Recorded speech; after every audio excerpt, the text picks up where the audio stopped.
এই ভিডিওটা থেকে আপনারা জানতে পারবেন জিএসটিকে ইনডিরেক্ট ট্যাক্স কেন বলা হয়, ভারতবর্ষে জিএসটি সিস্টেম কেমনভাবে কাজ করছে, আমাদের যে ভ্যালু অ্যাডেড ট্যাক্স সিস্টেম ছিল সেটার সঙ্গে আজকের দিনে যে জিএসটি সিস্টেম আদৌ কোনো যোগাযোগ আছে কিনা আপনারা জানতে পারবেন। ইনপুট জিএসটি কাকে বলে, আউটপুট জিএসটি কাকে বলে, এবং সবশেষে জানতে পারবেন যে জিএসটি পেমেন্ট কিভাবে হয়।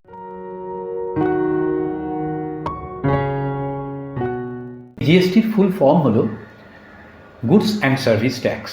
তার মানে এটা একটা ট্যাক্স যে ট্যাক্সটা গুডস এবং সার্ভিস দুটোর ক্ষেত্রেই অ্যাপ্লিকেবল, এবং এটাকে ইনডিরেক্ট ট্যাক্স বলা হয়।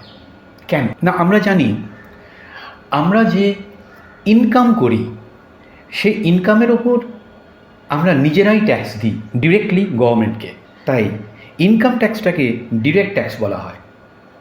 কিন্তু জিএসটিকে আমরা ডিরেক্টলি গভর্নমেন্টকে পেমেন্ট করি। একটু খেয়াল করলে আমরা দেখতে পাবো যে আমরা যখন বাজার থেকে কোনো গুডস বা সার্ভিস কিনি তখন যে ইনভয়েস আমরা রিসিভ করি, যে পারচেজ ইনভয়েস আমরা রিসিভ করি, সেই পারচেজ ইনভয়েসে আমরা দেখতে পাই গুডস বা সার্ভিসের ভ্যালুর সাথে জিএসটি অ্যামাউন্ট থাকে।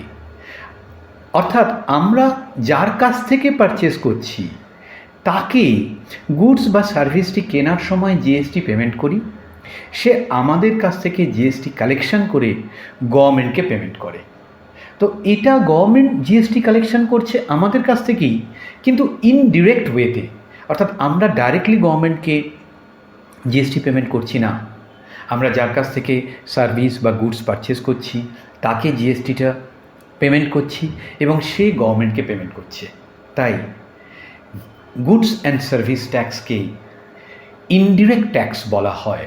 আমরা একটা ইলাস্ট্রেশনের মাধ্যমে, আমরা একটা উদাহরণের মাধ্যমে বুঝে নিই যে গুডস অ্যান্ড সার্ভিস ট্যাক্স মেকানিজমটা কেমনভাবে কাজ করে। আপনারা যে ইলাস্ট্রেশনটা দেখতে পাচ্ছেন এটা একটা টেবিল, যে টেবিলের হেডিংয়ে আপনারা দেখছেন এলিমেন্ট আছে, ডেসক্রিপশন আছে, আর তিনজন পার্টির নাম দেওয়া আছে।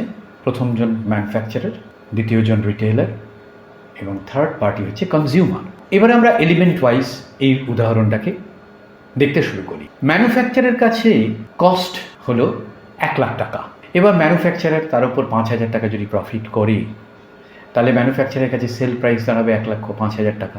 এই পর্যন্ত আমরা দেখলাম যে কস্ট এবং প্রফিট যোগ করে কীভাবে সেল প্রাইস ডিটারমাইন্ড হলো। এবারে আমরা দেখব এই কস্টের উপর জিএসটি কেমনভাবে ক্যালকুলেট হচ্ছে এবং সেল প্রাইসের উপর জিএসটি কেমনভাবে ক্যালকুলেট হচ্ছে। এক্ষেত্রে আমরা সমস্ত জিএসটি রেটই 18% ধরে নিয়েছি। তো 18% জিএসটি রেট ধরলে 18,000 টাকা জিএসটি কস্টের ওপর অ্যাপ্লিকেবল হচ্ছে।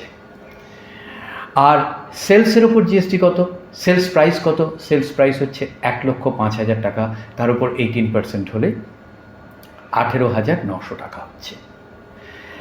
এবারে ম্যানুফ্যাকচারার যখন আইটেমটা তৈরি করছে তখন তার ইনপুট কেনার জন্যে, ইনপুট প্রকিওর করার জন্যে এই 1 লক্ষ টাকার ওপর 18,000 টাকা জিএসটি পেমেন্ট করেছে।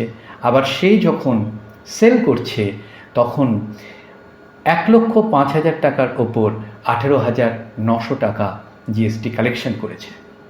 এবার যদি আমরা রিটেলারের কাছে যাই তাহলে দেখব রিটেলারের কাছে পারচেস প্রাইস হচ্ছে 1,05,000 টাকা, যেটা ম্যানুফ্যাকচারারের কাছে সেল প্রাইস, এবং রিটেলার আমরা এখানে ধরে নিচ্ছি 10,500 টাকা প্রফিট করছে। তাহলে রিটেলারের সেল প্রাইস হচ্ছে 1,15,500, যার ওপর জিএসটি ক্যালকুলেট করলে দাঁড়াচ্ছে 20,790। রিটেলার যখন ম্যানুফ্যাকচারারের কাছ থেকে 1,05,000 টাকা দিয়ে আইটেমটা প্রকিওর করে তখন সে 18,900 টাকা জিএসটি পেমেন্ট করেছিল। আবার রিটেলার যখন কনজিউমারকে আইটেমটা সেল করছে তখন তার সেল প্রাইস 1,15,500-র ওপর 18%-এ 20,790 টাকা জিএসটি কালেকশন করছে। আলটিমেটলি ম্যানুফ্যাকচারার এবং রিটেলারের হাত দিয়ে যখন সে আইটেমটি কনজিউমারের কাছে পৌঁছচ্ছে, কনজিউমার তখন সেই আইটেমটিকে কেনার সময়ে এই যে 20,790 টাকা জিএসটি, সেই ফুল জিএসটি অ্যামাউন্টটা পেমেন্ট করছে। 1,15,500 প্লাস জিএসটি 20,790, তাহলে কনজিউমার পেমেন্ট করছে 1,36,290, যেটা তার পারচেস প্রাইস এবং জিএসটি নিয়ে। এইভাবেই আমরা দেখলাম যে গভর্নমেন্ট কনজিউমারের কাছ থেকে এই 20,790 টাকা জিএসটি কালেকশন করলো। কিভাবে করলেন গভর্নমেন্ট? না, গভর্নমেন্ট ম্যানুফ্যাকচারারের কাছ থেকে কিছুটা জিএসটি পেমেন্ট করে নিয়েছেন, রিটেলারের কাছ থেকে কিছুটা জিএসটি নিয়েছে, কনজিউমারই কিন্তু এই জিএসটিটা পেমেন্ট করেছে। তাহলে কনজিউমার গভর্নমেন্টকে পেমেন্ট করছে ইনডিরেক্ট ওয়েতে, থ্রু ম্যানুফ্যাকচারার, থ্রু রিটেলার। এই ইনডিরেক্ট ওয়েতে ট্যাক্সটা পেমেন্ট করা হচ্ছে, তাই এটাকে বলা হয় ইনডিরেক্ট ট্যাক্স। এই এক্সাম্পলের মাধ্যমে আমরা বুঝে নিলাম যে ভারতবর্ষে জিএসটি সিস্টেমটা কেমনভাবে কাজ করে। এবারে আমরা বুঝব ইনপুট জিএসটি কী। ম্যানুফ্যাকচারার যখন ম্যানুফ্যাকচারিং অ্যাক্টিভিটি নিচ্ছে, সেই ম্যানুফ্যাকচারিং অ্যাক্টিভিটি নেবার সময় ম্যানুফ্যাকচার করার জন্যে যে সমস্ত গুডস এবং সার্ভিস তাকে নিতে হচ্ছে, সেই গুডস এবং সার্ভিস প্রকিওর করার জন্যে যে জিএসটি সে পেমেন্ট করছে, সেইটাকে আমরা ইনপুট জিএসটি বলি, বা সেটাকে অ্যাক্ট অনুযায়ী, জিএসটি অ্যাক্ট অনুযায়ী সেটাকে ইনপুট জিএসটি বলা হয়।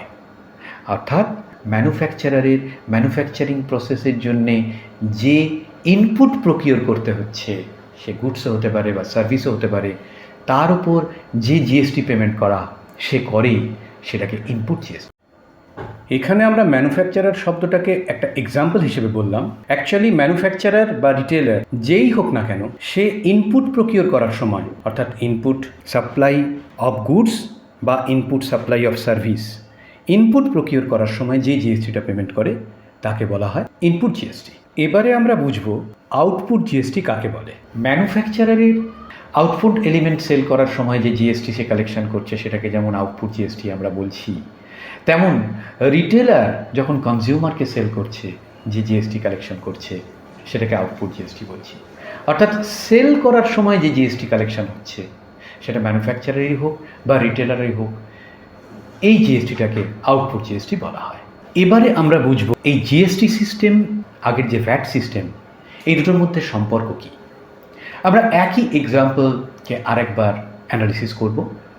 আপনারা দেখছেন যে ডেসক্রিপশানে যে এ, বি, সি আর ডি রো আছে, এই ডি রোয়েতে একটা ভ্যালু অ্যাডিশন বলে একটা শব্দ লেখা রয়েছে, একটা এলিমেন্ট লেখা রয়েছে। যে এলিমেন্টটা ম্যানুফ্যাকচারারের কাছে ঠিক ম্যানুফ্যাকচারার যেটুকু প্রফিট করেছে সেইটুকু অ্যামাউন্ট, আবার রিটেলারের কাছে রিটেলার ঠিক যেটুকু প্রফিট করেছে সেইটুকু অ্যামাউন্ট। এই ভ্যালু অ্যাডিশন অ্যামাউন্টটাকে আমরা কেন ডিটারমাইন করছি, তার কারণ কেমনভাবে এই ভ্যালু অ্যাডিশন এলিমেন্টটা জিএসটিতে এফেক্টিভলি কাজ করে সেটা বোঝার জন্যে। ম্যানুফ্যাকচারার যখন ইনপুট প্রকিওর করে ম্যানুফ্যাকচারিংটা করেছে, তখন তার কাছে ইনপুট কস্ট ছিল বা কস্ট অফ ম্যানুফ্যাকচারিং ছিল 1,00,000 টাকা। এই 1,00,000 টাকার ওপর সে এই ইনপুট প্রকিওর করার সময়ই 18,000 টাকা জিএসটি পেমেন্ট করে দিয়েছে। কাকে? তার সাপ্লায়ারকে। এখন ম্যানুফ্যাকচারার যখন রিটেলারকে সেল করছে, তখন সে 18,900 টাকার জিএসটি কালেকশন করছে। গভর্নমেন্টকে ম্যানুফ্যাকচারার কত টাকা জিএসটি এখন পেমেন্ট করবে? তাহলে এই 18,000 টাকা সে অলরেডি যখন ইনপুট প্রকিওর করছে, ইনপুট যখন কিনছে, তখন তো সে দিয়েই দিয়েছে যার কাছ থেকে ইনপুট কিনেছে।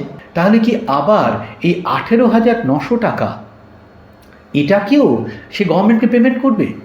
না, এটাকে সে আর গভর্নমেন্টকে পেমেন্ট করবে না। এখানে চলে আসছে ভ্যাটের কনসেপ্ট, ভ্যালু অ্যাডিশনের কনসেপ্ট।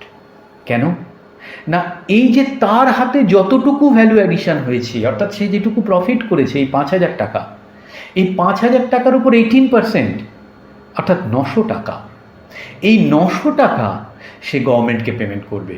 আর ওই যে 18,000 টাকা সে ইনপুট প্রকিওর করার সময় পেমেন্ট করেছিল, সেই 18,000 টাকা সে রেখে দেবে তার কাছে।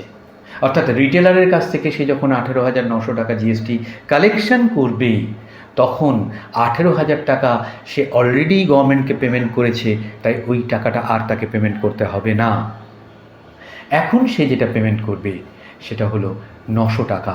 এবং আমরা যদি অ্যানালিসিস করি তাহলে দেখতে পাবো যে এইচ এলিমেন্টটা হলো ডি এলিমেন্টের যে অ্যামাউন্ট তার উপর 18%, অর্থাৎ 5,000-এর 18% 900 টাকা। তাহলে এখান থেকে আমরা দেখতে পেলাম যে ম্যানুফ্যাকচারের হাতে যতটুকু ভ্যালু অ্যাডিশন হয়েছে সেইটুকু জিএসটি কেমনভাবে গভর্নমেন্টের কাছে কালেকশন হচ্ছে। ঠিক একইভাবে রিটেলারের কাছে ভ্যালু অ্যাডিশন হয়েছিল 10,500 টাকা, তার উপর যদি আমরা 18% অ্যাপ্লাই করি তাহলে দেখব 1,890 টাকা। রিটেলার যখন 1,05,000 টাকা দিয়ে আইটেমটা ম্যানুফ্যাকচারারের কাছ থেকে কেনে, তখন সে 18,900 টাকা জিএসটি পেমেন্ট করেছে। এখন সে কনজিউমারের কাছ থেকে কালেক্ট করেছে 20,790।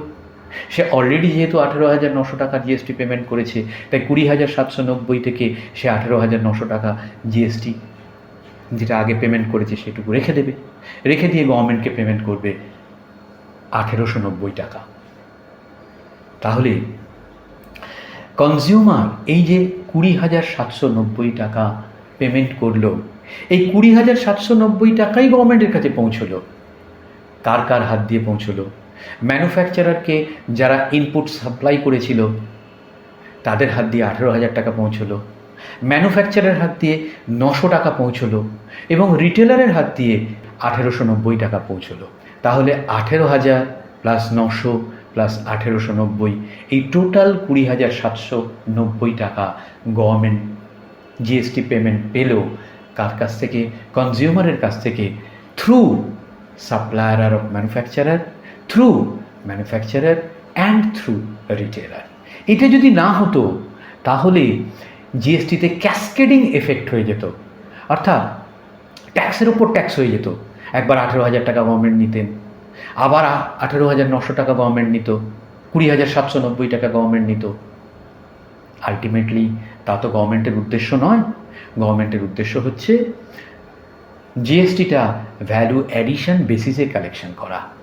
তাহলে আমরা এই ইলাস্ট্রেশন থেকে বুঝতে পারলাম যে আগে যে ভ্যাট সিস্টেম ছিল, ভ্যালু অ্যাডেড সিস্টেম ছিল, তার সঙ্গে এই জিএসটির কী সম্পর্ক, এবং এই জিএসটিতে কীভাবে ক্যাসকেডিং এফেক্টটা রিমুভ হচ্ছে। এই এক্সাম্পলটার মাধ্যমে আমরা জিএসটি পেমেন্ট কেমনভাবে হয় সেটাও বুঝে গেলাম। অর্থাৎ জিএসটি পেমেন্ট করার সময় আউটপুট জিএসটি থেকে ইনপুট জিএসটি বাদ দিয়ে নেট অ্যামাউন্টটা পেমেন্ট করেন যার হাতে যেটুকু ভ্যালু অ্যাডিশন হয়েছে তিনি। এবং ইনপুট জিএসটি যখন সে ইনিশিয়ালি সাপ্লাই নিচ্ছে, সে ম্যানুফ্যাকচারারই হোক বা রিটেলারই হোক, যদি ম্যানুফ্যাকচারার হয় তাহলে সাপ্লায়ারের মাধ্যমে, আর যদি রিটেলার পারচেস করে তাহলে ম্যানুফ্যাকচারারের মাধ্যমে গভর্নমেন্ট পেমেন্ট নিয়ে নিচ্ছে। তাহলে আমরা এইভাবে ইনপুট জিএসটি এবং আউটপুট জিএসটি দুটোই কিভাবে গভর্নমেন্টের কাছে পৌঁছচ্ছে, আলটিমেটলি জিএসটি পেমেন্ট কেমনভাবে হচ্ছে সেটাকেও বুঝতে পারলাম। এই ভিডিওটিকে দেখার জন্যে এবং পার্টিকুলারলি আমাদের চ্যানেলটিকে দেখার জন্যে আপনাদের অসংখ্য ধন্যবাদ। আমরা অনুরোধ করব আপনাদেরকে যে আমাদের চ্যানেলটিকে সাবস্ক্রাইব করুন, যাতে আমরা যখন নতুন নতুন ভিডিও আপলোড করব সে সময় ডাইরেক্টলি আপনাদের কাছে নোটিফিকেশানটা চলে যায়। আপনাদেরকে আলাদা করে সচেতন থাকতে না হয় যে কবে ভিডিওটা এসছে। আপনারা বেল আইকনটিকে প্রেস করে দেবেন এবং সাবস্ক্রাইব করবেন, তাহলে আমরা যখনই নতুন ভিডিও আপলোড করব তখনই আপনারা তার নোটিফিকেশানটি পেয়ে যাবেন। অসংখ্য ধন্যবাদ, নমস্কার।